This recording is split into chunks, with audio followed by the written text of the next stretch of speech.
Mukialah maring aku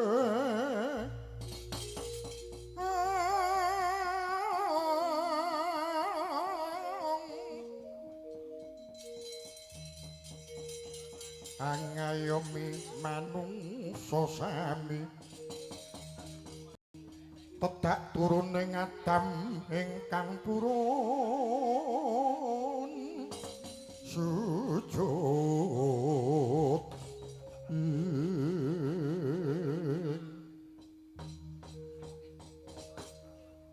wong wirahing mangartana maya sidi sekaring bawana langgeng nuwun mangke to mangke kakang kakang Narada ingkang katemben rawuh marak wonten ngarsa ulun kakang menapa baya ndadosaken kageteng manah paduka kakang Narada katuri winggah wonten ngarsa ulun kakang. Oh iya adalah. Adik guru. Wonten punapi dening wedar samangkipun kakang suduk pangudal-udal timbalan marak wonten ngarsa paduka adik guru. Waduh kakang. Awit menapa ing dinten mangke paduka kakang kula aturi minggah medhak wonten ngarasanipun ingkang arahipun Manik Maya. Boten sanes samung kawontenaning kahiwangan ingkang kataman dauru wujudipun gara-gara. Sruning gara-gara kawah candra humek mawalikan kadya hanglebur kahyangan miwah madya padha. Sumuning lembuan dini jingat-jingat kadya bengkah-bengkah no Bantala. Umpak ing bale markucundha manik gonjing. Kawah candra dimuka humep mawalikan. Ndadosaken gegering para dewa-dewi Apsara Hapsari kakang. Menapa ingkang dadosaken gara-gara kala wau ingkang langkung wastita pun kakang suduk pangudal-udal. Menapa wonten kayu ingkang mawa teja kakang ingkang damel sukertaning kahyangan kakang. Keparenga paduka ingkang langkung wastita paring dawuh dumateng Kang Rai kula pun Manik Maya. Oh iya dalah. Adi guru. Swasana kahyangan menapa kakang awit paduka ngen muja dhateng kamepsanipun ingkang putrapun Bathara Kala supados mamangsa mujudipun Sukerta ingkang wonten ing Madyapada pramila Adik Guru menawipun Bathara Kala mboten dipun penggak mboten dipun usadani anggenipun badhe ngrabosa seketeng Sukerta ingkang wonten ing Madyapada tertamtu gara-gara mboten ingkang badhe surut Adik Guru.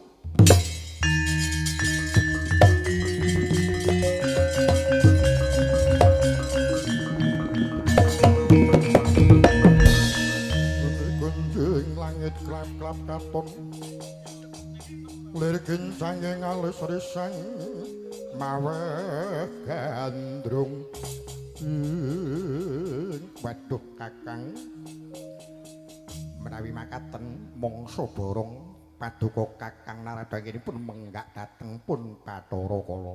Wah nggih Adik Guru. Badhe kados pundipun kakang badhe mbudidaya menggak lampahipun pun Bathara Kala Adik Guru.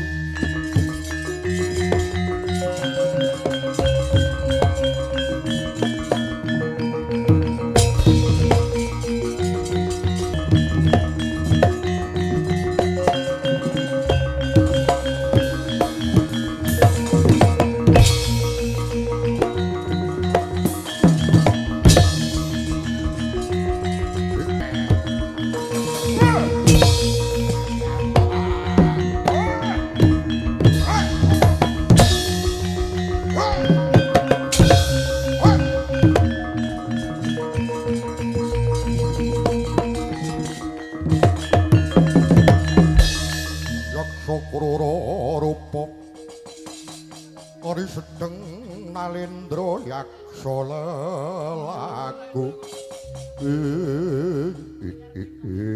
ladalah wong tete wang kala ludra mas pati raja dewaku ya bandaku ya donyaku ya amal-amalku dhewe ladalah nalika semono aku nuwun dawuhing Bapa Guru ya kaki pikulun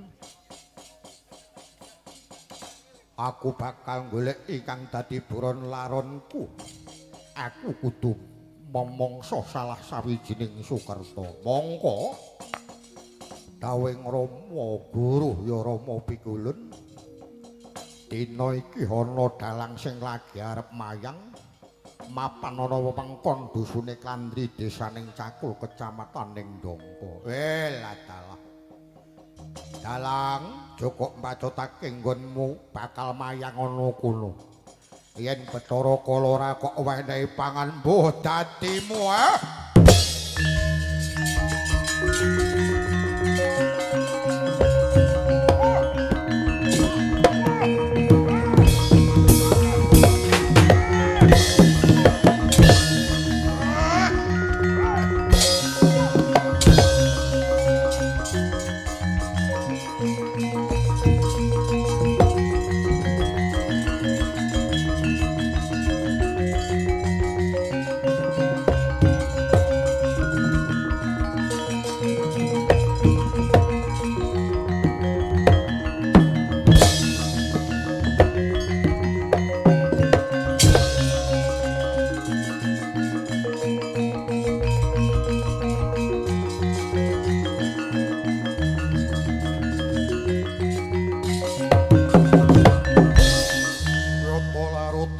saking godha sang Kurukula yen to mutus sang Sri Angger Bayu wah kaki bandel Ratnapa iki saka pamungkahing Bathara Kala jagat gonjeng sadurunge wong budidaya minangka golek srana menggak laku ning si Bathara Kala adangen Bayu tak epoke gawe kaki Pandun Rata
pandang muncar tinon lirik kegunang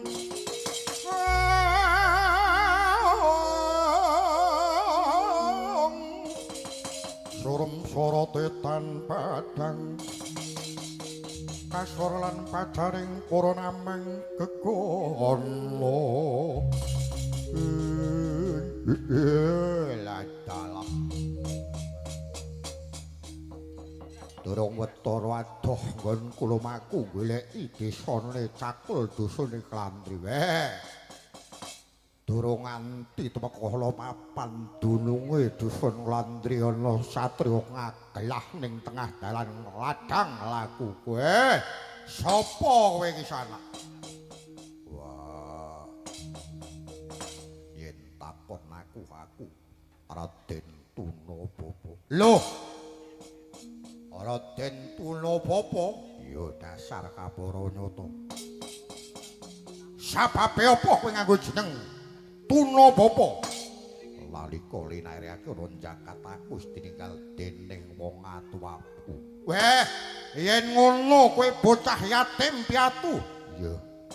Ujaring para sesepuh pancen mengkono. Ora ngerti yen bocah yatim kuwi dadi panganane Bathara Kala. Endi wujuding Bathara Kala kon bathok plekno mripatmu aku Bathara Kala. Untal ati aku.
Saiki sekti mandraguna jaeng palugon tandang ing gegirisi. Lah dalah.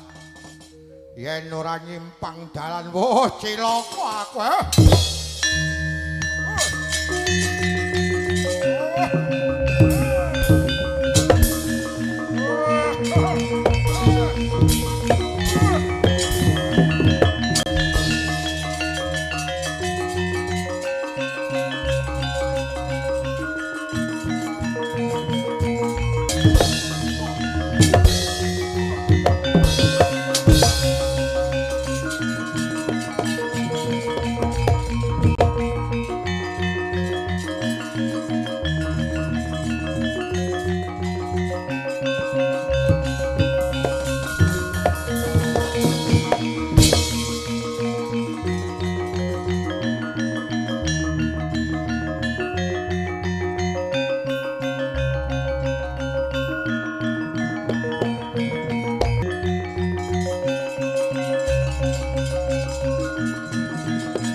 Yen wacana kudu manis, yen wacana kudu manis.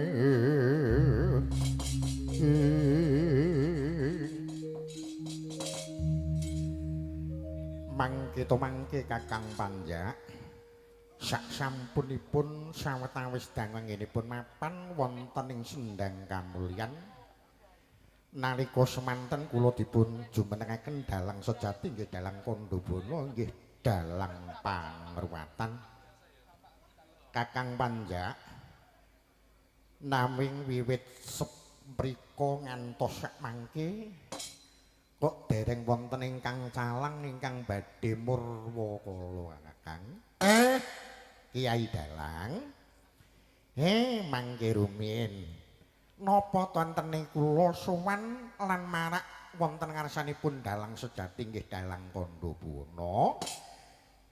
Kula nalika samanten dipun utus utawi dinuta dening kadang-kadang dalang, kadang-kadang seniman seniwati anggenipun badhe mayang wonten ing dalu mangke kapulih murwat murwakala mugi-mugi kanthi panyuwun kula kaliyan dalang sejati nggih dalang Kandabana mangke sedaya saged mangge yuwana mboten wonten rubedane skala tentrem kang tinemu jumbuh kang ginayuh sedayanipun rak mekaten to kersanipun menika Kyai Dalang makaten Kakang Panjak nggih menapa dintenipun inggih dinten menika kangge inggih menika kadang kula ingkang badhe mayang wonten ing papan mriki. Inggih dintenipun nggih dalu meniki.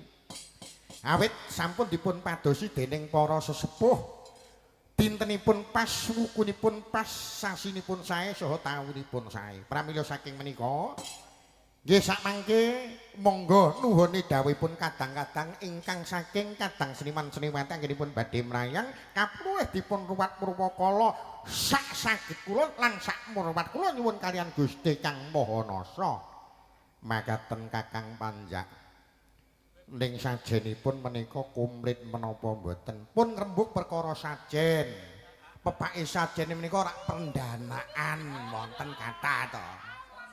Lah niki mawon nek ora saking nekate eling-eling wong tuwek kuwi duwe tanggung jawab momong anak-anak ora aku ki ora budal ning aku eling-eling duwe rasa tanggung jawab karo anak-anakku kabeh supaya guyub rukun tentrem manggih rayu ora ana rubeda tetep bae sak murwate sak mampuku ya tak sengkuyung ngono kuwi lho wong tuwa ki ora mentala Wong tuwa ki ora mentala ning bocah-bocah mentala wong ngruwat tok gedang setangkep ae putut ki lho ngruwat apa kuwi wong kambil lagi rega 10.000 golek kambil siji kok ya iya aja meneh kok golek dupa 15.000 kaya ngono kuwi ning kabeh wae tak suwunake karo Gusti ingkang paring gesang Gusti ingkang Maha paring urip. Muga-muga najan to iki masuk sajene nggone murwat murwakala sawetara ana ingkang kacicir muga ora detekke baya pangapa.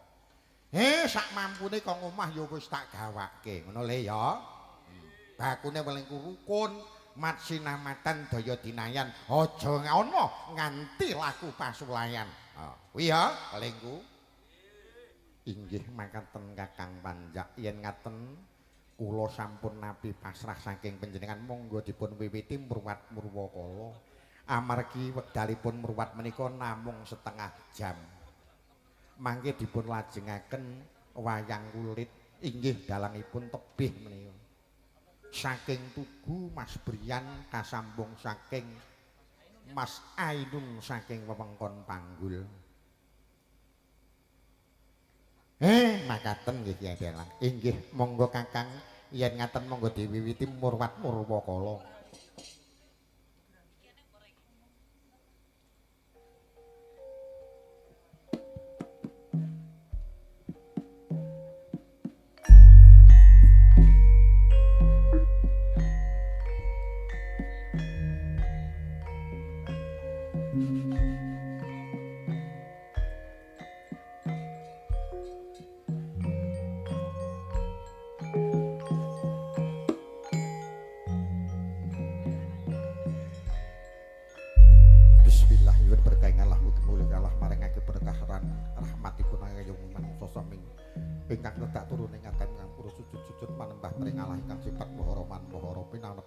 setan.